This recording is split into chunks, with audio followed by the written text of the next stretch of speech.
Okay, everyone, we are here at the Black Diamond Trail, first Saturday educational hike. You see a little whirlwind back there. We have a good group of people here. Nice view of the waterfalls. Come back up from here. We had a pretty big turnout considering it feels like 0 degrees.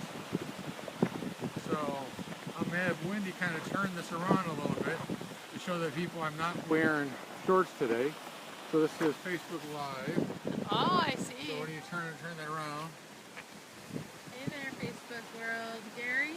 No, I am at pants on today. Long pants. Very important on days that are this cold.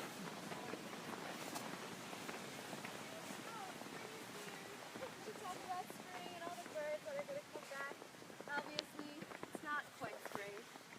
So, we can just start to brainstorm. Why do you guys think that birds might decide to fly thousands of miles in order to migrate?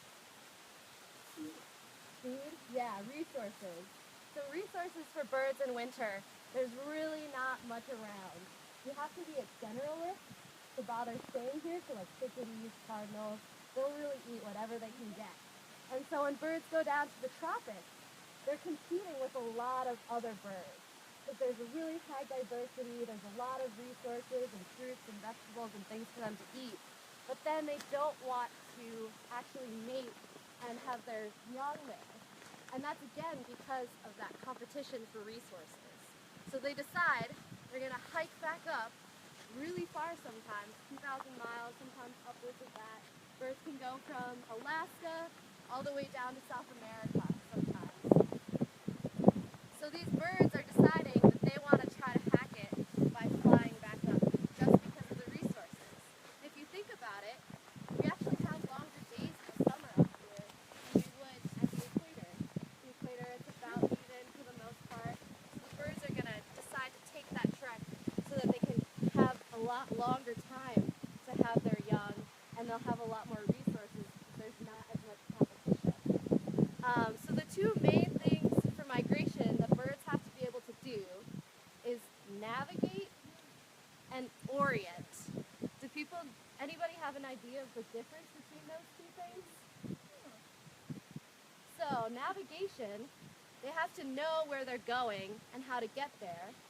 And then orientation, they have to be able to figure out what direction they're flying in order to get to that space that they're getting to.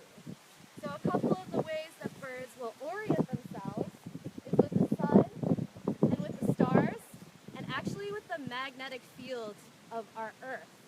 And that's actually another way that they navigate.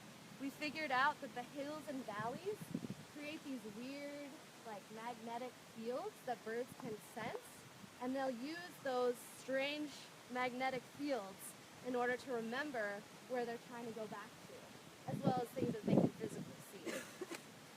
So does anybody have an idea of when birds migrate? Do you usually think of them during the day? They're usually flying during the day?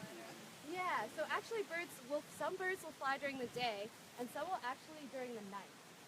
So they'll take off right before dusk when the sun is setting, because they realize